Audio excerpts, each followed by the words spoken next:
ఈరోజు కేంద్రంలో చూస్తే ఈరోజు కేంద్రంలో కూడా మైనారిటీ ప్రభుత్వం లాగా ఉంది.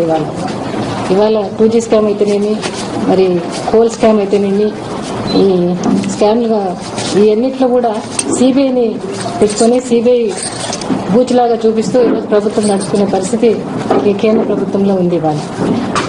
ఈరోజు కేంద్రంలో మరి కేంద్ర ప్రభుత్వం కానీ రాష్ట్ర ప్రభుత్వం కానీ ప్రజల గురించి అసలు ఆలోచించే పరిస్థితుల్లో లేరు. ప్రజలకు మేలు చేయాలి, పేద ప్రజలకు ఏదైనా ఉపయోగపడాలనే పరిస్థితి కనిపించలేదు. కానీ ఇవాళ అన్ని ఈరోజు ఎంత ప్రజల మీద భారాలు వేస్తానంటే అంత ప్రజల మీద భారాలు వేయటం జరుగుతుంది. ఇవాళ ఎరువులు 300% పెంచినారు. ఈరోజు రైతులకు ఎటువంటి ఇది హామీ లేకుండా పోతా ఉన్నారు. మరి ఈరోజు చూస్తే ఈ స్కామ్లో చూస్తే మరి సిబిఐ స్కామ్లో మన బొగ్గు స్కామ్లో అయితే సిబిఐ చెప్పడం జరిగింది. అంటే సిబిఐ దర్యాప్తు నివేదికలనే ప్రధానమంత్రి కార్యాలయం ఆఫీసర్స్ మేరకు ఈ దర్యాప్తు నివేదికలే పారాగ్రాఫ్లు మార్చి రాసినారని చెప్పి ఇప్పుడు సిబిఐ డైరెక్టర్ రంజిత్ సిన్హా చెప్పడం జరిగింది. మరి అంతకుముందు కూడా సిబిఐ మాజీ డైరెక్టర్ జోగేంద్ర సింగ్ చెప్పడం జరిగింది. ఈ విధంగా సిబిఐ కేంద్ర ప్రభుత్వంలో కేంద్రంలో ఏ అధికారం ఉంటుందో వాళ్ళ చేతిలో కీలుబొమ్మలాగా సిబిఐ నడుపుతా ఉంది. మరి ఇక్కడ పరిస్థితులన్నీ కూడా అట్లే కనిపిస్తా ఉన్నాయి. ఈరోజు మరి జగన్ బాబుని ఇంత ఇబ్బందులు పెడతా ఉన్నారంటే ఈరోజు చంద్రబాబు నాయుడు గారు కానీ మరి కాంగ్రెస్ ప్రభుత్వం కానీ ఇద్దరు కుమ్మక్కై ఈరోజు రాజకీయాలు చేస్తా ఉన్నారు. ఈరోజు మిలాఖత్ రాజకీయాలు చేస్తా ఉన్నారు. ఈరోజు మరి నేను అడుగుతా ఉన్న చంద్రబాబు నాయుడు గారిని, ఆ రోజు ఎఫ్డీఐ మరి రైతులకు చిల్లర వ్యాపారస్తులకు నష్టం జరుగుతుందని తెలిసి కూడా బడా వ్యాపారులు వస్తే వీళ్ళకి నష్టం జరుగుతుందని తెలిసి కూడా ఆయన మంత్రులు ముగ్గురు రాజ్యసభ మెంబర్స్ ని ఇచ్చేపించి గైర్హాజరు చేపించి ప్రభుత్వాన్ని కాపాడడం జరిగింది.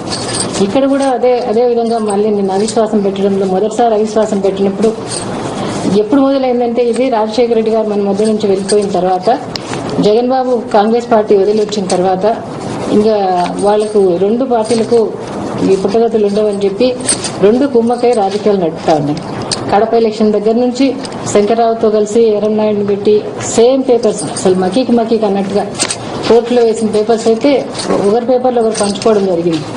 కోర్టులో వేయడం దగ్గర నుంచి ఎమ్మెల్సీ ఎలక్షన్స్ అయితేనేమి, మన బై ఎలక్షన్స్ లో అయితేనేమి, లాస్ట్ ఎఫ్డీఐ బిల్లు వరకు కూడా కలిసి పనిచేస్తా ఉన్నారు. ఇవాళ మొదటిసారి అవిశ్వాసం పెట్టడానికి కూడా ఒక రోజు ఈ ప్రభుత్వం ఉండటానికి వీలు లేదు అని ఓవైపు చంద్రబాబు నాయుడు గారు చెప్తూ, పాదయాత్రలో కూడా చెప్తూ మొదటిసారి అవిశ్వాసం పెట్టడం, చిరంజీవి హోల్సేల్ గా తన పార్టీ అమ్ముకుని కాంగ్రెస్ లో మర్జ్ అయినంత వరకు మొదటిసారి అవిశ్వాసం పెట్టలేదు.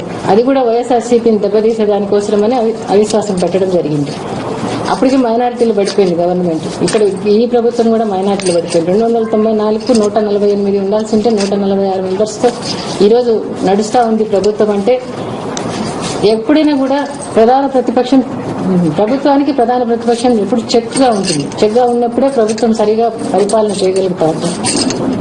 మంచి నాయకులైతే ఏ చెక్ లేకపోయినా నడుపుతారు. కానీ మంచి నాయకులు లేనప్పుడు కనీసం ప్రధాన ప్రతిపక్షం చెక్ గా ఉంటే నడుపుతారు.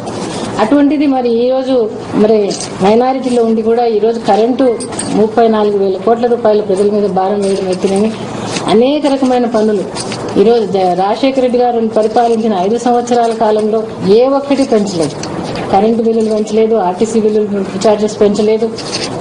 ఏ ఇతర పన్ను కూడా పెంచనిగా ప్రభుత్వం ఆయన ఉంటే ఈ రోజు ప్రతి దాని మీద కూడా ఆర్టీసీ ఇది పెంచలేదు అనుకున్నా పెంచడం జరుగుతూ ఉంది. వాళ్ళు మరి ఏ ఒక్క వ్యవస్థ కూడా సరిగా నడిపించే పరిస్థితుల్లో ఈ రోజు ప్రభుత్వం లేదు.